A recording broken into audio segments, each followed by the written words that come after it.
Welcome po muli sa Philippine Weather Trivia. Again, para po sa mga bago sa channel na to, ako nga po muli si Alvin Pura, isang meteorologist at ang inyong weather tito. So kagabi nga, around 10 p.m., nakapasok na sa ating area of responsibility. Ito pong bagyong may international name na Mekhala. Ito po ay binigyan natin ng local name na Francisco. Ang bagyong Francisco po ang ating ikalawang bagyo ngayong June at ang ating ika-6 na bagyo ngayong taon.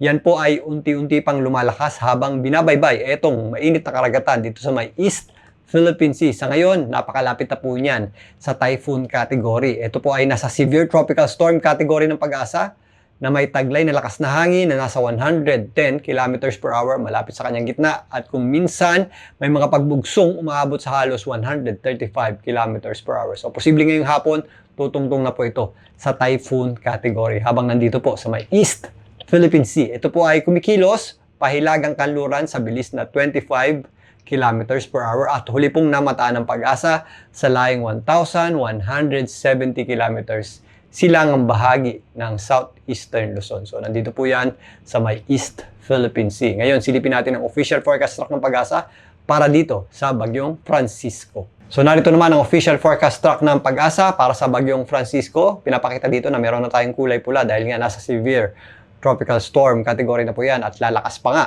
Ito pong kulay pula yung ating at least 89 kilometers per hour na lakas ng hangin. Yan po yung mga areas na medyo malapit sa gitna ng bagyo. Samantalang itong kulay dilaw, itong yellow-orange ay nasa at least 39 kilometers per hour. Yan naman yung panglabas na wind field nito pong ating bagyo. Na hindi kasing lakas na nasa gitna pero yan po ay may kalakasan pa rin po if ever meron tayong mga bugso ng hangin.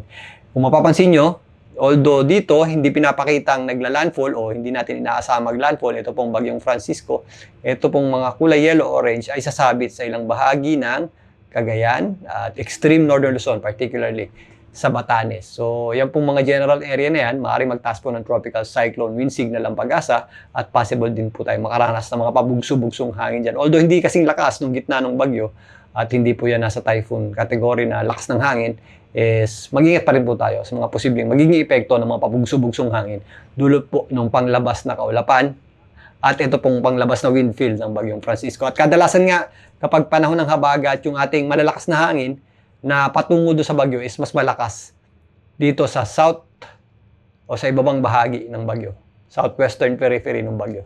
So generally, yan po ang mga areas na magkakaroon ng direct effect sa pagtawid o paglapit nitong bagyong Francisco. Yan pong extreme northern Luzon at itong eastern section ng northern Luzon. Ito po ay maaring sa Tuesday or as early as Monday night hanggang Tuesday at patungo pong Wednesday. So Monday, Tuesday, Wednesday. Monday, nandito na po yan sa eastern section ng northern Luzon. Tuesday, mas malapit na po ng bahagya at habang umakyat po yan, meron pa rin po yan inflow ng hangin o buntot po yan na hinihila.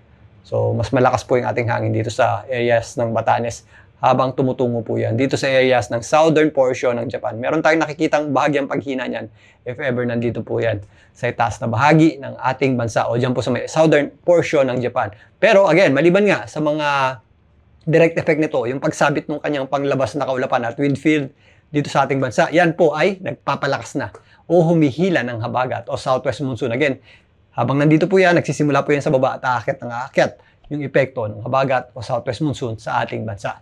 Talakayin naman natin yan.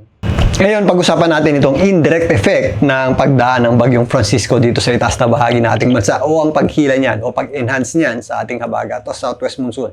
Kagabi nga, nagsimula na po yan at ngayong umaga, nagpapatuloy pa rin po ang epekto ng habagat sa ating bansa, particularly sa ibabang bahagi nito. Kung mapapansin nyo, marami tayong mga kaulapan dito sa timog o ibabang bahagi o southern portion ng ating bansa, including Palawan. Meron po tayong mga possible na mga kalat-kalat o pag-ulan na maaaring maranasan dyan. So, bagamat sumisilip naman po yung ating araw, mas maula po ang ating panahon ngayon at possible po yung ating mga scattered o kalat-kalat na pag-ulan na thunderstorms. Ganun din po sa mga areas ng Western Visayas, Zamboanga Peninsula, at ito pong malaking bahagi ng Mindanao, ang BIRMM. Kahit na po dito sa may eastern section ito, ang areas po ng Caraga, Davao Region, maging dito sa northern portion ng Mindanao. Ito pong malaking bahagi o ang natitirang bahagi ng Visayas, ang Central Visayas at Eastern Visayas. Well, ito pong Central Visayas is meron din po tayo mga possible na kalat-kalat na pagulan dyan. Although malinsangan pa rin po sa ilang bahagi nito dahil nagpapakita naman po yung ating araw Pero ito pong areas ng Bicol Region at ito pong Eastern Visayas, yung trough naman o bali ng hangin, ito pong Bagyong Francisco, ang nagdadala po ng mga chances lamang na pag-ulan dyan mamayang hapon or mamayang gabi. So possible po yung ating mga scattered o kalat-kalat na pag-ulan o thunderstorms. Pero kung mapapansin nyo, napakainit po sa natitirang bahagi ng ating bansa, including Metro Manila. Ang inaasahan lang nating pag-ulan ngayong linggo hanggang bukas is yung mga isolated o mga pulupulong pag-ulan at yan po yung ating mga afternoon showers at thunderstorms. Pero habang umakyat po itong Bagyong Francisco, madadagdagan po yung ating mga pag-ulan dito sa western section ng ating bansa. So by tomorrow, yung kanyang trough ay mas mag-extend na po dito sa Bicol Region at yung ating inflow ng habagat o southwest monsoon, magpapatuloy pa rin po bukas yan. Possible po pa rin tayong makaranas ng mga scattered rains sa ilang bahagi ng Mindanao, particularly sa kanlurang bahagi nito, ang Zamboanga Peninsula, Western Visayas. Affected pa rin po tayo ng habagat sa malaking bahagi ng Visayas. Yung ating mas matataas na tsansa ng pag-ulan ay nandito sa Western Visayas, Palawan, and some portions ng Mimaropa. So habang kumikilos po pa itaas, ito pong Bagyong Francisco, yan po ay bukas, is aakyat din po yung ating axis ng habagat. Pero dito po sa Luzon, mga pulo-pulo o mga isolated na pag-ulan at thunderstorms pa lamang din po yung ating aasahan. Well, ito pong itaas na bahagi ng Luzon. Pero sa darating na Monday hanggang Tuesday, yung papasok na Tuesday, mas tataas na po yung ating tsansa ng pag-ulan. Dito po sa ilang bahagi ng Calabarzon, including Cavite at Batangas, pati po sa Metro Manila.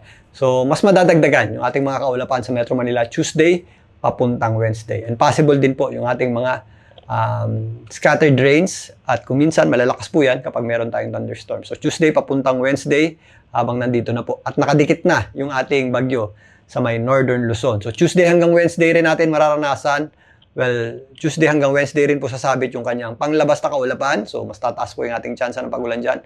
At meron din po tayong mga pabugso-bugsong hangin dulot ng kanyang outer wind field at outer rain bands. Dito nga sa Northern Luzon, particularly ang Cagayan Valley, at ito pong extreme Northern Luzon. Habang unti-unti po yung umakyat, magpapatuloy po yung possible na mga gusty winds at mga scattered rains dyan sa general area na yan. Ito po yung direct effect na ng Bagyong Francisco. So, nandito na nga po yung ating ikalawang bagyo ngayong buwan ng Hunyo. Sa ngayon, minimal pa po ang effect niyan sa ating bansa, pero nag-e-enhance po yan ang ating habagat o southwest monsoon. Although hindi siya ganun pa kalakasan, is mag-ingat pa rin po tayo, lalong-lalo na kapag meron tayong mga thunderstorms. Dahil yung mga thunderstorms, although tumatagal lamang ng 2 hanggang 3 oras, is malakas na buhos na pag-ulan po yan. Kapag meron po tayong thunderstorms, possible pa rin po yung magpabaha, magdulot ng flash floods and landslides, especially sa mga low-lying areas at mabubundok na lugar. Maliban dyan, mag-ingat din po tayo sa bahagyang pagtaas ng alon dito sa mga baybaying dagat sa eastern section ng ating bansa. Dahil nasa typhoon category na po itong Bagyong Francisco, maaari na po yung magkaroon ng swell na tinatawag natin o magpataas ng dagat. So magiging maalon po ang mga baybaying dagat dito po sa eastern section ng ating bansa. So doble ingat din po tayo dyan. At dyan muna latest sa ating lagay ng panahon. Balikan natin ang Bagyong Francisco bukas. Muli ito po ang inyong weather dito para sa Philippine Weather Trivia.